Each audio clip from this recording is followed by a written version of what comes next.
ప్రభాస్, అనుష్క సంబంధించి మనకి చాలా చాలా కథలు తెలుసు. ఈ ఈ మధ్య ఫ్యాన్స్ అనేవాళ్ళు వాళ్ళిద్దరికి పిల్లలు కూడా పుట్టినట్టుగా క్రియేట్ చేసేసి గ్రాఫిక్స్ తోటి ఇవన్నీ సర్క్యులేట్ చేయటం ఇవి చూస్తుంటే మీకు ఏమనిపిస్తుంటుంది? మీడియా పెరిగిపోయింది. హ్మ్. తులసి అది చూసే కొత్త వాళ్ళు ఎవరైనా తులసి నాకు చూస్తే, తల్లి లాంటిది. నాకు రాశారు. నేను మీతో ఈ గోడు వినిపించుకోవాలా? సార్ ఇలా రాశారు సార్, నేను మీకు ఇంటర్వ్యూ చేయాలా?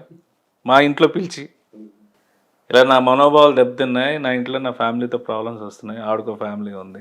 యాక్చువల్గా ఆమె మిమ్మల్ని హెచ్చరించారనుకుంటా కదా, ఇట్లా వస్తుంది చూడు సీన్ అనేది అన్నట్టున్నారు. ఆవిడ నా మెసేజ్ పెట్టారు, ఇట్లాంటివి వస్తాయి, మీడియాలో చాలా వస్తాయి. First of all you should tell the fact of this to your wife. అంటే మీరు కలిసి ఇంటర్వ్యూలు ఇవ్వటం అది జరిగింది యాక్చువల్గా ప్రమోషన్ కోసం ఇచ్చిన ఇంటర్వ్యూ. అది మా పాపం వాళ్ళకి మరి టీఆర్పీ రేట్లు లేవో, లేకపోతే ముందు రావాల్సింది 4 వీకుల తర్వాత వచ్చింది. ఆ తర్వాత మన అల్లు శిరీష్ గారి సినిమా ప్రమోషన్స్లో 1 వీక్ వెళ్ళిపోయింది. ఆ తర్వాత ఇంకో అనుకోని ప్రయాణం ఒక సినిమా కోసం వచ్చిన ఇంటర్వ్యూ అది ఆలీ గారితో. నెక్స్ట్ వీక్ టెలికాస్ట్ అవ్వాల్సింది అవ్వాల. అలా 3-4 వీక్స్ తర్వాత టెలికాస్ట్ అయింది. ఓకే. సో ఆల్మోస్ట్ 1 మంత్ అదేదో మా ఇద్దరు పర్సనల్ ఇంటర్వ్యూ లాగా ఇటు అది క్రియేట్ అయింది. In time in time Rajendra Prasad గారు ఉండాలా, నేను ఉండాలా, ఆవిడ ఉండాలా, ఇంకొక యాక్టర్ ఉండాలా, 4 ప్లాన్ చేశారు. ఆయన రాజేంద్ర ప్రసాద్ గారు డేట్ లేదు, ఎవరు లేరు. డైరెక్టర్ నరేష్ గారు కూడా డైరెక్టర్ మన ఈయన గారు ఉన్నారు కదా, నరసింహరాజు గారు, నరసింహరాజు గారు, ఆయన చేయాలి. అది లేదు, అది కుదరలేదు.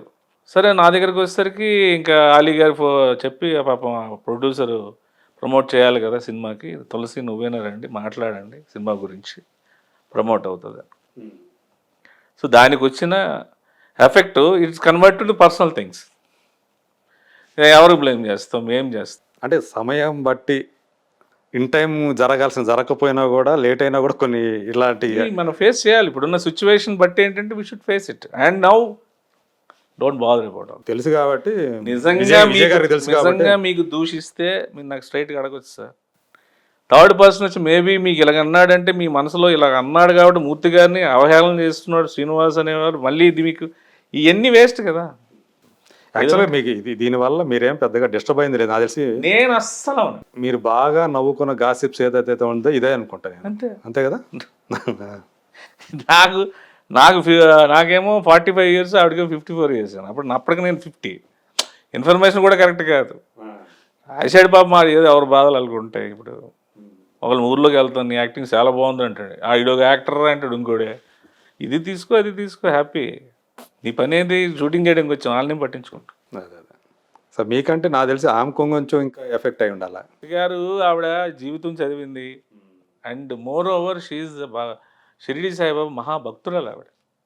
అసలు ఇంకా మాకే ఇంకా చిరాకు, అమ్మ తల్లి నమస్కారం అమ్మ, నువ్వు ఇప్పుడు లక్ష్మీవారం పోటీ ఈవిడ దగ్గరికి వచ్చి చచ్చిపోతామని చెప్పన్న దీంట్లో ఉంటాం.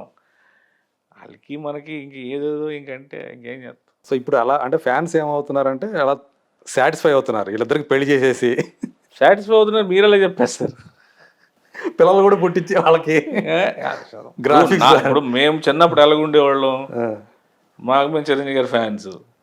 ఇప్పుడు ఇంకా అప్పుడు చిరంజీవి గారి ఫ్యాన్స్ ఇంకా రాదా, ఎస్ చిరంజీవి గారు రాదా అది అని అనుకుంటాం తప్ప చిరంజీవి గారు రాదా వాళ్ళ రిలేషన్ ఏంటి అదనేది ఈరోజు ఒక విధంగా మీ మీడియా వల్లే వాళ్ళ ఇంటికి వీళ్ళు వెళ్తున్నారు, వీళ్ళ ఫ్యామిలీ వాళ్ళు కలుస్తున్నారు, వాళ్ళు రిలేషన్ పెట్టుకుంటున్నారు, ఇలాగనేది ఇప్పుడు తెలుస్తుంది. అప్పుడు మనకు తెలియదు కదా. అప్పుడు ఎలా ఉండేదంటే సెట్స్లో ఒకవేళ సీన్ అయిపోయిన తర్వాత పొరపాటున వీళ్ళు ఒకచోట కూర్చొని హీరో హీరోయిన్లో ఒక ఆడామగ ఆర్టిస్టులు కానీ కూర్చొని మాట్లాడేది ఇద్దరి మధ్య ఏదో ఉందని చెప్పి రాసేసే టాబ్లెట్స్ ఆ రోజుల్లో ఉండేవి. అలా వచ్చేసేది. ఓకే, మీ కంటిన్యూగా మీ షెడ్యూల్ ఉండి మీ కాల్ షీట్లు ఉండి ఒక వారం రోజులు 8వ రోజు ప్రభాస్ సీన్ కనుక లేకపోతే సెట్లో ఇబ్బంది పడేవాళ్ళు అంట అంతా డైరెక్టర్. ఆనెస్ట్లీ స్పీకింగ్ 13 రోజులు క్యారెక్టర్లు 20 రోజులు అయిపోయి ఇందులో లేట్ కదా సరే పెట్టండి రమ్మన్నాడు షూటింగ్ రమ్మనండి అని. ఇట్లాగే నాకు హరిశంకర్ గారు అయితే అసలు గబ్బర్ సింగ్ అంతా నాకు అన్ని డేట్స్ లేవు. ఓకే, ఆయన కావాలని పెట్టేవారు. పైగా ఒక ఇంప్రెషన్ నా మీద, వాళ్ళు దయ అనుకోవాలి నాకు. అంటే బాగా హరీష్ శంకర్ని బాగా మీరు ఎంటర్టైన్ చేసేవాళ్ళు అనమాట మీ కబుర్లతోటి. ఆయన పెట్టి వాళ్ళు స్ట్రెస్లో ఉంటారు సార్.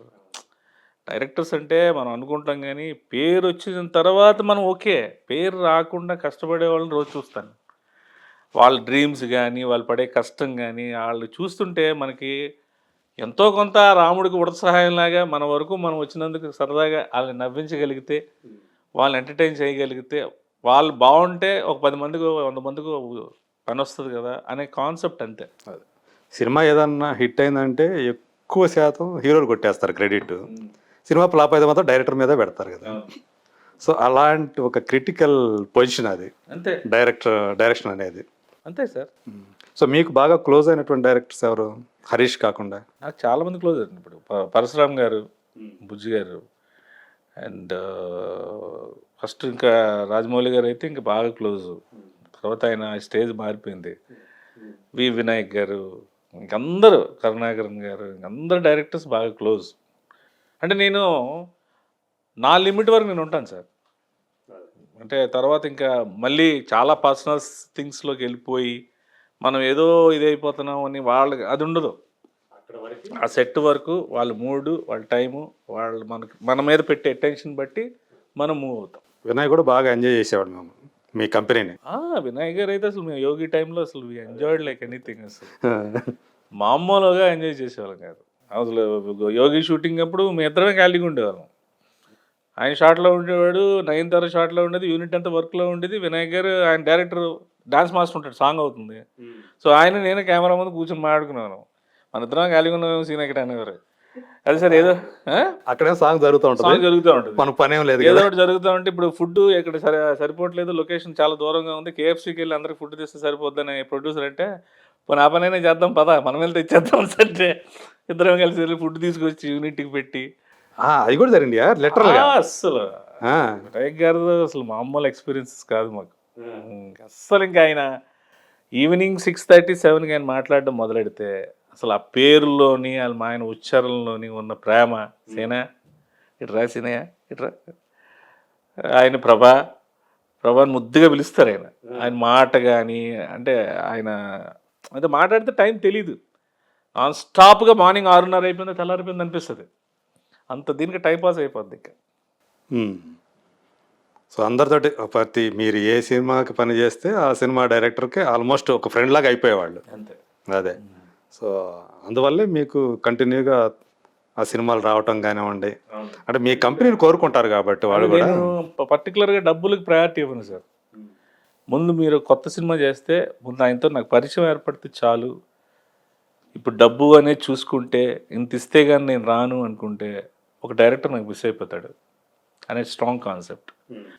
అండ్ అప్పుడులో నా మైండ్ సెట్కి నాకున్న ఫైనాన్షియల్ థింగ్ దానికి ఏంటంటే, ఇప్పుడు నేను ఇంట్లో ఉంటే ఇప్పుడు ఇదే ఇంట్లో ఉంటే నేను మార్నింగ్ టిఫిన్కి, మధ్యాహ్నం మళ్ళీ మటనో చికెన్కో, మళ్ళీ రాత్రి మందుకి, మళ్ళీ రాత్రిపూట మళ్ళీ దానిలో మళ్ళీ ఏమైనా చూస్తే ఆ మటన్కి చికెన్కి ఎన్ని లెక్కలు వేసుకుంటే ముందు షూటింగ్ పోతే అది ఇచ్చే 10-20 ఒక లెక్క తేలిపోద్ది కదా అనే ఫీలింగ్లో వెళ్ళిపోయాడు. ఇంటి దగ్గర ఉంటే ఖర్చు ఎక్కువే కదా. ఇప్పుడు ఆదివారం పడిందంటే నాకు దోల వెళ్ళిపోద్ది. మళ్ళీ మధ్యాహ్నం తెచ్చుకోవాలి, మళ్ళీ ఇది రాత్రి తెచ్చుకోవాలి, ఫుడ్ పెట్టాలి. మళ్ళీ మీ శరీరం ఇంత దాన్ని తట్టుకునేదే ఏమో తట్టుకుంది సార్. ఇప్పుడు నాకు షటిల్ ఆడతాను. అండ్ చిన్నప్పటి నుంచి మనం పల్లెటూరులో ఊర్లో పెరిగి ఏదో ఒకటి ఎప్పుడు యాక్టివిటీ ఏదో ఒకటి ఉంటుంది కాబట్టి ఫోన్లు, ఈ టీవీలు అప్పుడు లేవు. మార్నింగ్ వెళ్ళామంటే రోడ్డు మీదకి వెళ్ళామంటే మళ్ళీ రాత్రి పడుకునేంత వరకు తిరగడమే. సన్ను గిన్ను గట్టిగా తగిలేది, స్ట్రాంగ్గా ఉండేవాళ్ళం. మధ్యలో హైదరాబాద్ వచ్చిన తర్వాత మనకి ఏంటంటే ఈ డ్రింక్ ఎక్కువ అలవాటు అవడం వల్ల ఆ హెల్త్ కాన్షియస్ అని కొంత తగ్గుద్ది. ఎక్కడికైనా వెళ్ళాలనుకోండి, ఇప్పుడు పట్టప్పని వెళ్ళేది రేపు వెళ్ళొచ్చులే, ఎల్లుండి వెళ్ళొచ్చులే అనే నెగ్లిజెన్స్ ఎక్కువ వస్తుంది. ఆ నెగ్లిజెన్స్ వచ్చిందంటే కెరీర్ అయిపోయింది. 1-2 సార్లు మిమ్మల్ని ప్రభాస్ హెచ్చరించాడా ఈ విషయంలో? చాలాసార్లు తిట్టారు అసలు. అంటే వ్యసనం అలాంటిది. అదే థింగ్ ఏంటంటే వ్యసనం తెలియదు. ఒకటి ఇదొకటి అంత తొందరగా వదలవు కదా. అందులో నేనేంటంటే అందరిలాగా సొసైటీలు తిరిగేవాడిని కాదు కదా సార్. మార్నింగ్ నుంచి ఆయన దగ్గర పని చేయడం ఉన్నట్లయితే అది కూడా ఆయన పని చేయడం, మళ్ళీ ఆడ కష్టపడ్డాడు కదా రాత్రిపూట అదొక్కటే ఆడికి ఎంటర్టైన్మెంట్ ఆయన వదిలేసేవారు. నేనేం మార్నింగ్ నుంచి వెళ్ళడం, ఇంకా రాత్రి అయ్యేసరికి ఇంకా ఆ విషయంలో ఇంకా 600 100 అయినా ఎదురుగా ఎవడొచ్చినా సరే నాకు ఆ టైం నేను ఆగను. ఇంకా ఎందుకంటే మార్నింగ్ అంత కష్టపడతాను, మార్నింగ్ నుంచి నేను అసలు నవ్వుతున్నా సరదాగా అన్నీ చేసేసి ఆ 1 అవర్ మాత్రం నాకు ఇచ్చారు. సో అదే నేను ఆ రోజంతటికి నాకు ఎంటర్టైన్మెంట్ పార్ట్, అది అలాగా ఎడిక్షన్ అయిపోయింది. అట్లాగే హీరోలు కూడా సర్కార్ వారి పాటలో మహేష్తో కూడా మంచి కంపెనీ అనుకుంటా కదా. అప్పటికి నేను మానేశాను. ఆయనతో అసలు ఆయన అసలు భలే జోవియల్గా ఉంటారు సెట్స్ మీద ఆ. ఆయన మామూలుగా జోవియల్గా ఉండే క్యారెక్టర్ కదా ఆయన. అసలు నాకు ఆశ్చర్యం ఏంటంటే మేము కాలనీలో షూటింగ్ చేసాం సార్. మార్నింగ్ 9కి వస్తే ఇప్పుడు వేరే అలాంటి వాడినే ఎవరో ఆవు అంటే సార్ క్యారవాన్ ఎక్కేస్తాను. అసలు సాయంత్రం ప్యాకప్ వరకు ఆయన క్యారవాన్కి మధ్యలో లంచ్కి వెళ్తారు అంతే. ప్యాకప్ అయినా మళ్ళీ కార్ వేసుకొని అలాగే లొకేషన్ నుంచి వెళ్ళిపోతారు తప్ప ఎవ్వరు ఏంటి అని అసలు ఏం పట్టించుకోరండి. గ్రేట్ అది. ఈ సినిమాలో మంచి సీన్ ఉంది, అట్లా సీతమ్మ వాకిట్లో కూడా మంచి సీనే పడింది కదా కాంబినేషన్లో. ఆగడు ఫుల్ లెంగ్త్ ఉంది కానీ ఆగడలో ఫుల్ లెంగ్త్. అవును. ఏ హీరోతో ప్రభాస్ తర్వాత అంటే మీకు ప్రభాస్ అంటే 10 ఏళ్ళు ఆయనతోటే ఉన్నారు కాబట్టి, ప్రభాస్ కూడా మీ కంపెనీని అంతే బాగా ఎంజాయ్ చేశాడు కాబట్టి అంతకాలం ట్రావెల్ చేశారు అనుకుంటున్నాను. అవును. ఎక్కడో వైజాగ్ సత్యానంద్ గారి దగ్గర కుదిరినటువంటి లింక్ అది. సో ప్రభాస్ తోటి అంటే మీరు చాలాసార్లు చెప్పుంటారు అనుకోండి, ఏ విషయంలో ప్రభాస్ మీకు సలహా ఇచ్చారు? ఆయన సలహా ఎవరండి? ఫస్ట్ ఆఫ్ ఆల్ ఏంటంటే నీది నువ్వు తెలుసుకో అంటారు. సలహా ఇస్తే అంటే అంత భయంతో నువ్వు పని చేస్తావు, దట్స్ నాట్ రైట్. ఇష్టంతో పని చేయాలి, ప్రేమతో పని చేయాలి. ఎక్కువ టైం ఇస్తారు, రియలైజేషన్ టైం ఎక్కువ ఇస్తారు. చాలామంది కోపం వస్తే వెంటనే అలా ఉండదు. ఈ will take lot of time, patience తీసుకుంటారు. తీసుకొని వాడికి ఇది కావాలి ఇది కావాలి అని తెలుసుకున్న రోజు వాడి అంతటి వాడే పని చేస్తాడు. నేను ఇలా ఉండాలంటే అది యాక్ట్ చేస్తాడు. అది నచ్చదు, యూ డోంట్ లైక్ ఇట్. అలాంటివి ఆయన దగ్గరలో తీసుకోలేడు కూడా ఆయన. సో మనకి కూడా ఆయన టెండెన్సీ తెలుసు, మూడ్ తెలుసు కాబట్టి ఇది ఆయనకు నచ్చట్లేదు, సో మనం అలవాటు మార్చుకోవాలి, సో ఈ విధంగా ఆయనకి ఇచ్చేయాలి అనేది మనం తెలుసుకున్నప్పుడు బోత్ సైడ్స్ నుంచి ప్రాబ్లం ఉండదు. మీరు ఆయనతో కలిసి ఉన్న 10 ఏళ్ళు, ఆయన దగ్గర ఉన్న 10 ఏళ్ళు, మీ ఇద్దరు అంత దగ్గరగా ఉండటం, మీరు ప్రభాస్కి ఆయన స్టార్గా ఎదిగిన తర్వాత కూడా మీరు ఆయన దగ్గర ఉండటం వల్ల కొంతమందికి గిట్టలేదని అది డెఫినెట్గా ఉంటుంది సార్. బాగా పిల్లలతో క్లోజ్ అయితే అమ్మాయి ఒప్పుకోదు.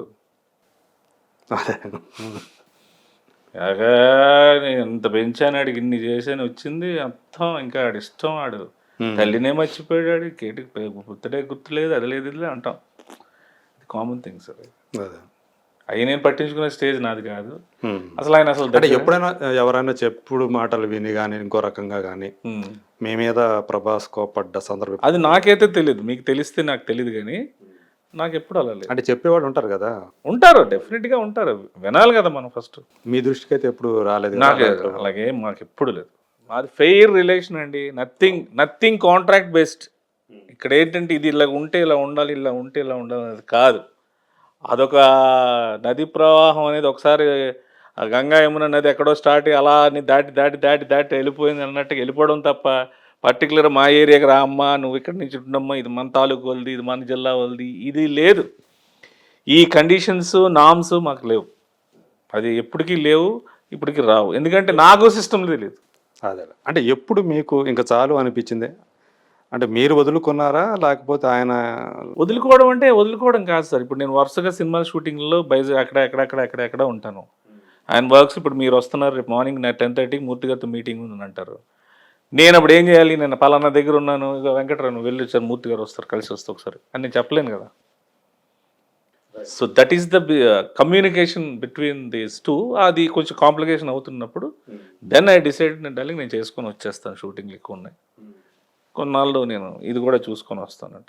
నీకు ఇంట్రెస్ట్ ఉంది కదరా, సత్యానంద్ గారి ట్రైనింగ్ అయినా కదా, నువ్వు యాక్టర్ అవుదామని వచ్చావు కదా ఇక్కడికి, చెయ్యి చూసుకో, నీకు ఎంత బాగుంటుంది, నీకు మరీ నచ్చకపోతే నువ్వు నా దగ్గర నేను ఎక్కడికి వెళ్తానని ఆయన.